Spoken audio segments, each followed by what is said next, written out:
उमरकोट में डॉक्टर शाहनवाज को जाली पुलिस मुकाबले में कत्ल किया गया। वजीर दाखिला सिंध ज़ियाउल हसन लंजार का वाक़ये के जिम्मेदारों के खिलाफ मुकदमा दर्ज कराने का ऐलान। इंक्वायरी रिपोर्ट वजीर आला को इरसाल। बानी पीटीआई का परसों रावलपिंडी में जलसा मनसूख करने और भरपूर एहतजाज का ऐलान। पार्टी रहनुमाओं को एस्टेब्लिशमेंट से मुज़ाकरात करने से रोक दिया। अडियाला जेल में सहाफियों से गुफ्तगू। पीटीआई ने प्रैक्टिस प्रोसीजर सदारती ऑर्डिनेंस सुप्रीम कोर्ट में चैलेंज कर दिया। आईनी दरखास्त में सदारती ऑर्डिनेंस के बाद कमेटी के तमाम फैसले कलअदम करार देने की इस्तदा।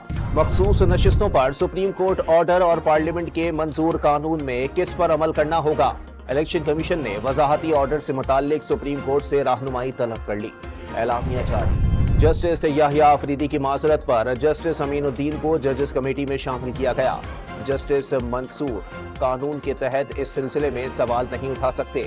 चीफ जस्टिस काजी फाइज ईसा का जवाबी खत। गवर्नर खैबर पख्तूनख्वा का सूबे में अमन व अमान की सूरत हाल पर वजीर आजम को खत लिखने का फैसला। मालम जब्बा में सिफारतकारों पर हमला सूबाई हुकूमत की गफलत का नतीजा करार। हुर्रियत क़यादत ने मकबूजा कश्मीर के ढोंग इंतखाबात मुस्तरद कर दिए।